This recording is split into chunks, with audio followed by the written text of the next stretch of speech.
Assalamualaikum warahmatullahi wabarakatuh. Berjumpa lagi bersama saya Muhammad Yunus. Kembali buat Anda yang calon CPNS,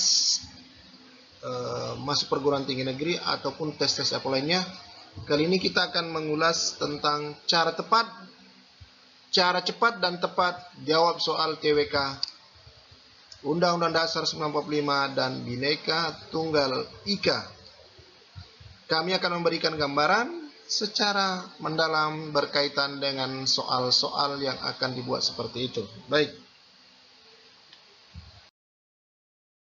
Soal TWK, seperti yang saya jelaskan tadi bahwa ada Pancasila, ada Undang-Undang 45 dan ada Bhinneka Tunggal Ika.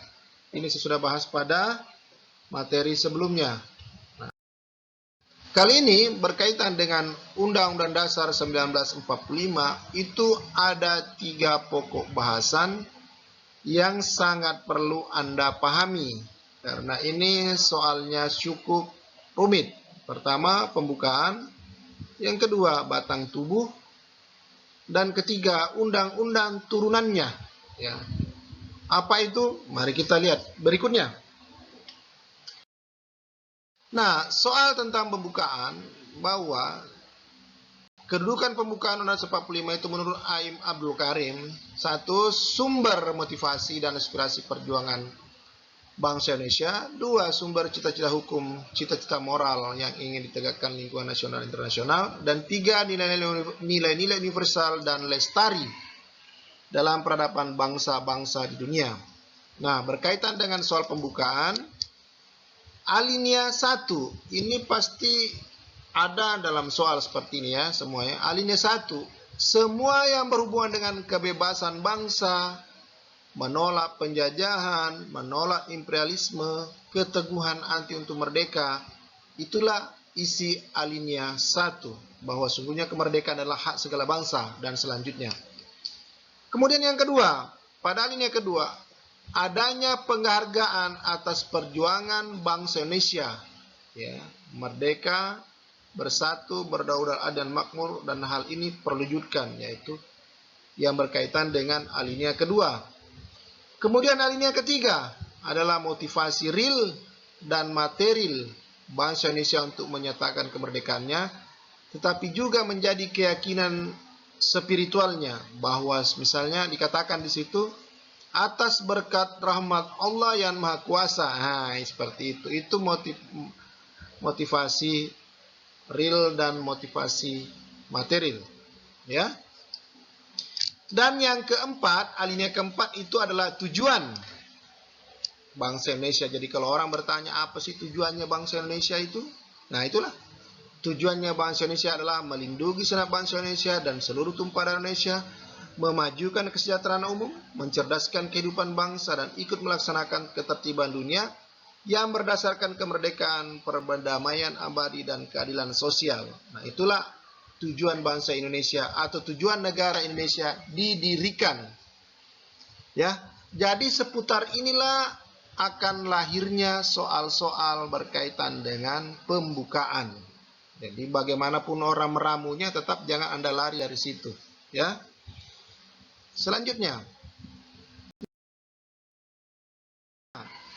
kita masuk ke batang tubuh. Ya.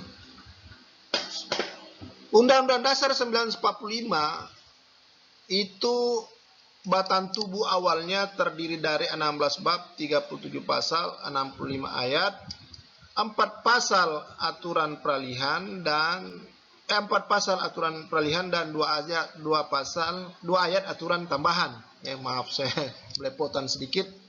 Ya. Nah, tetapi telah mengalami amandemen atau perubahan sebanyak 4 kali sejak 1999 sampai 2002. Apa arti amandemen? Artinya perubahan. Kenapa dilakukan? Karena sudah tidak sesuai lagi dengan struktur pemerintahan ataupun keadaan bangsa Indonesia saat ini. Oleh karena itu, MPR bersidang dengan melakukan pengambilan suara lebih dari 51% dari jumlah yang hadir, maka dilakukanlah sidang umum. Sidang umum pertama itu 14 sampai 21 Oktober 1999, kemudian sidang umum kedua 7 sampai 8 Agustus 2000, sidang umum ketiga 1 sampai 9 November 2001, dan sidang umum keempat MPR 1 sampai 11 Agustus 2002. Nah, apa yang berubah ya? Pada dasarnya masih tetap 16 bab, 37 pasal. Yang banyak bertambah itu adalah pada ayat, dan yang satu berubah dari pasal aturan peralihan, dan tetap 2 aturan tambahan ya, yang warna merah. Baik. Nah, apa yang dimaksud dengan undang-undang turunan? Artinya begini. Dikatakan bahwa Undang-Undang Dasar 1945 itu adalah induk daripada semua peraturan ataupun kebijakan ataupun undang-undang yang ada di Indonesia. Oleh karena itu dijadikanlah induk. Nah, turunannya apa? Misalnya begini. Pemerintah ataupun DPR ingin membuat undang-undang tentang bentuk dan kedaulatan, itu maksudnya dengan bab 1. Majelis Permusyawaratan Rakyat itu bab 2. Bab 3 kekuasaan pemerintahan negara. Jadi kalau presiden mau membuat peraturan, berujukannya adalah bab 3. Nah, yang dibuang di amandemen itu adalah bab 4 ya, yaitu Dewan Pertimbangan Agung sekarang sudah tidak ada, diganti menjadi One Team Press ya. Kemudian di bab 4 itu adalah Kementerian Negara, bab 5 Kementerian Negara, bab 6 itu pemerintah daerah, dan bab 7 Dewan Perwakilan Daerah, bab 7A. Nah, ini yang disebut bab 7A itu Dewan Perwakilan Daerah, bab 7 saja itu Dewan Perwakilan Rakyat, kemudian bab 7B itu pemilihan umum ya. Bab 8 hal keuangan ya, bab 8A Badan Pemeriksa Keuangan, bab 9 kekuasaan kehakiman, bab 9A wilayah negara, dan selanjutnya. Nah, inilah nanti jadi kalau ada yang berhubungan misalnya tentang pemerintah masalah agama, berarti rujukannya bab 9 tentang agama, bab 11 tentang agama gitu loh. Ya. Oleh karena itu Anda harus paham ini. Kemudian, nah, yang selanjutnya adalah struktur negara Republik Indonesia setelah adanya amandemen ya. Dulunya di atas undang-undang itu adalah MPR. Sekarang menjadi Undang-Undang Dasar 1945. Nah, dalam struktur yang terbaru ini ada namanya KPU masuk, kemudian MK masuk, KY Komisi Yudisial juga masuk, seperti itu. Nah, kalau di amandemen sebelum amandemen itu tidak ada, ya. Baik. Nah, soal yang berkaitan Bhinneka Tunggal Ika.